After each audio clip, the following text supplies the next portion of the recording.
Which of the following are the fundamental duties, নিচের কোনটি মৌলিক কর্তব্য? One, to respect the national flag, national ফ্ল্যাগের প্রতি শ্রদ্ধা প্রদর্শন। To protect and improve the natural environment, প্রাকৃতিক পরিবেশ রক্ষা এবং উন্নতি করা। Three, for a parent to provide opportunities for education to his her child, পিতামাতা তার সন্তানদের জন্য শিক্ষার সুযোগ প্রদান করবে। Four, to protect monument and place of national importance, স্মৃতিস্তম্ভ এবং জাতীয় গুরুত্বের স্থান রক্ষা করা। Select the correct answer from the given below. কোনগুলি নিচের বিবৃতিগুলির মধ্যে ক্লিক কর্তব্যের অন্তর্ভুক্ত? আর্টিকেল 51 এ এখানে কনস্টিটিউশনাল যে আমাদের মৌলিক কর্তব্য বা ফান্ডামেন্টাল ডিউটিগুলি উল্লেখ করে রয়েছে, যেগুলি আমাদের মেনে চলতে হয়। দ্য 42 অ্যামেন্ডমেন্ট অ্যাক্ট 1976 এবং 86 অ্যামেন্ডমেন্ট অ্যাক্ট 2002 মিলিয়ে মোট 11 ফান্ডামেন্টাল ডিউটিস ইনক্লুড। আমাদের সংবিধানে মোট 11টি ফান্ডামেন্টাল ডিউটি রয়েছে। One, to to obey the constitution and respect its ideals and institution, the national flag and the national anthem, সংবিধান মেনে চলা এবং আদর্শ প্রতিষ্ঠানগুলিকে সম্মান প্রদর্শন করা, জাতীয় পতাকা এবং জাতীয় সঙ্গীতকে সম্মান করা।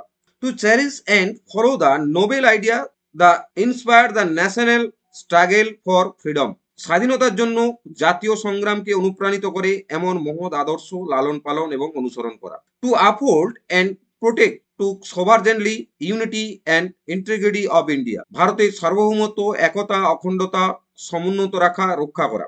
To defend the country and national service upon to do so, যখন প্রয়োজন হবে দেশ রক্ষা এবং জাতীয় সেবা প্রদান করা। To promote harmony and its spirit of common brotherhood amongst all the people of India, transcending religious, linguistic and regional or sectional diversity, and it renewed practice derogatory to the dignity of women, ভারতীয় ধর্মীয়, ভাষাগত এবং আঞ্চলিক বা বিভাগীয় বৈচিত্র্যকে অতিক্রম করে ভারতের সকল মানুষের মধ্যে সম্প্রীতি এবং অভিন্ন ভ্রাতৃত্বের চেতনাকে উন্নীত করা এবং নারীর মর্যাদার জন্য অবমাননাকর অভ্যাসগুলি পরিত্যাগ করা। To value and preserve the rich heritage of the country, composite culture, মূল দেশের সমন্বিত সংস্কৃতি সমৃদ্ধ ঐতিহ্যকে মূল্যায়ন এবং সংরক্ষণ করা। To protect and improve the natural environment including forest, lakes, rivers and wild life, and to have compassion for living creature, বন, হ্রদ, নদী, বন্যপ্রাণী, প্রাকৃতিক পরিবেশ রক্ষা, উন্নীত করা এবং জীবিত প্রাণীদের প্রতি সহানুভূতি রাখা। To develop scientific temper, humanism and spirit of inquiry and reform, মেজাজ, মানবতাবোধ, অনুসন্ধান, সংস্কারের চেতনা বিকাশ করা। To safeguard the public properties and to absorb the violence, জনসাধারণের সম্পত্তি রক্ষা করা এবং সহিংসতা পরিহার করা। To strive towards excellence in all spheres of individual and collective activities so that national constantly rise to higher level of endeavor and achievement, ব্যক্তি এবং সমষ্টিগত কার্যকলাপের সমস্ত ক্ষেত্রে শ্রেষ্ঠত্বের দিকে প্রচেষ্টা করা, যাতে জাতি ক্রমাগত প্রচেষ্টা এবং কৃতিত্বের উচ্চ স্তরে উঠতে পারে। To provide opportunities for education to his child or ward between the age of 6 and 14 years, 6 থেকে 14 বছরের মধ্যে শিশুদের শিক্ষার সুযোগ প্রদান করা। সুতরাং 40 অনুচ্ছেদ অনুযায়ী যে মৌলিক কর্তব্যগুলি রয়েছে বা ফান্ডামেন্টাল ডিউটিস রয়েছে, সেই ফান্ডামেন্টাল ডিউটিস এখানে কারেক্ট অ্যান্সার ডি, অর্থাৎ 1, 2, 3 and 4। Next question, which of the following statement are correct respect of NITI Aayog, নীতি আয়োগ সম্পর্কে কোন বিবৃতি বা উক্তিগুলি সঠিক? One, it is a constitutional body, এটি একটি সাংবিধানিক সংস্থা। It is a statutory body, এটি একটি সংবিধিবদ্ধ সংস্থা। ইট is neither constitutional body or non statutory body, এটি সাংবিধানিক সংস্থাও নয় এবং বিধিবদ্ধ সংস্থাও নয়। Fourth, it is a think tank, এটি একটি think tank. Select the correct answer from the code given below, নিচের কোডগুলি থেকে সঠিক উত্তর নির্বাচন করুন। নীতি আয়োগ is a public policy think tank of the government, এটি একটি পাবলিক পলিসি থিঙ্ক ট্যাঙ্ক অর্থনৈতিক উন্নয়নের ক্ষেত্রে। That the service of the apex body of catalyzing economic development and fostering cooperative federalism.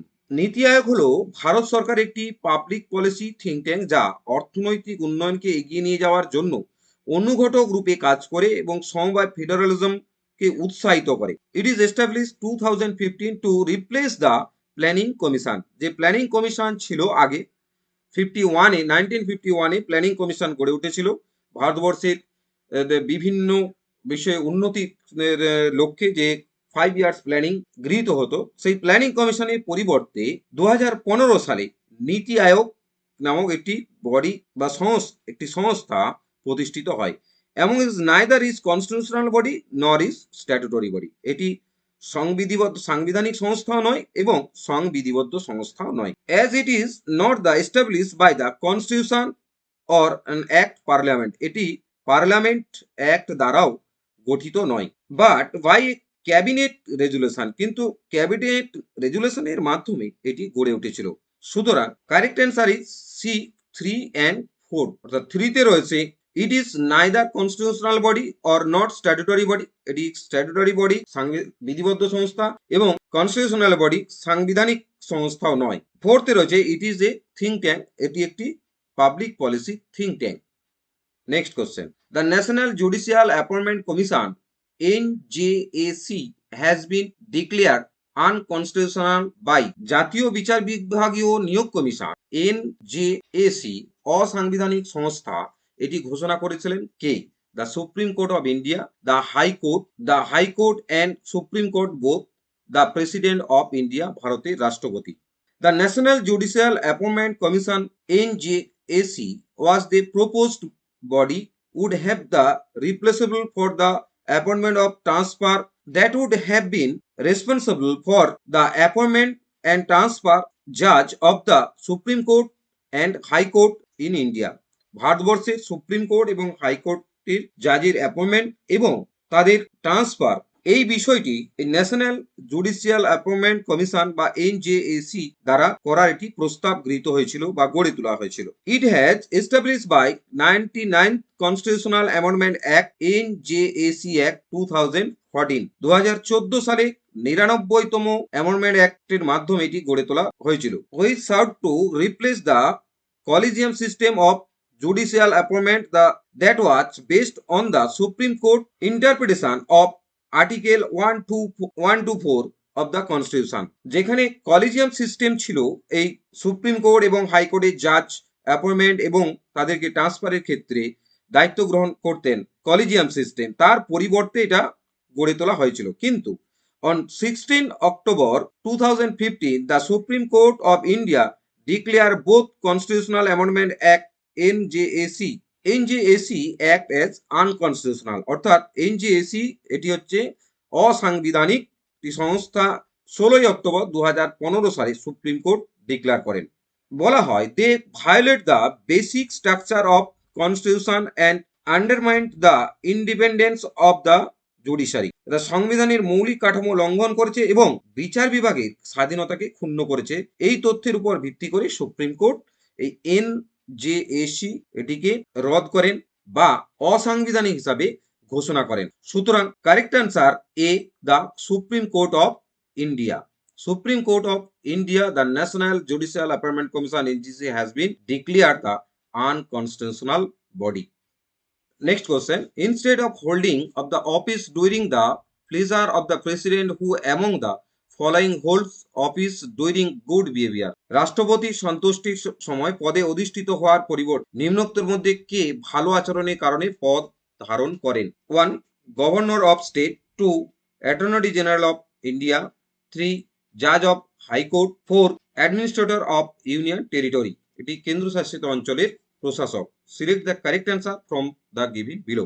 Holding the office during good behaviour means of the office holder cannot be removed from their position except by impeachment and conviction by the legislature on the grounds of proven misconduct। ভালো আচরণের কারণ বা পদে অধিষ্ঠিত হওয়ার অর্থ হলো প্রমাণিত অসদাচরণ বা দায়িত্বের চরম লঙ্ঘন, অক্ষমতা এবং বৈধ কারণের ভিত্তিতে আইনসভা দ্বারা অভিশংসন এন্ড দোষী সাব্যস্ত করা ছাড়া অফিস ধারককে তাদের পদ থেকে অপসারণ করা যাবে না। This term is usually apply to Judge of the Supreme Court and the High Court in India as the appointment by the President under Article 124 and Article 217।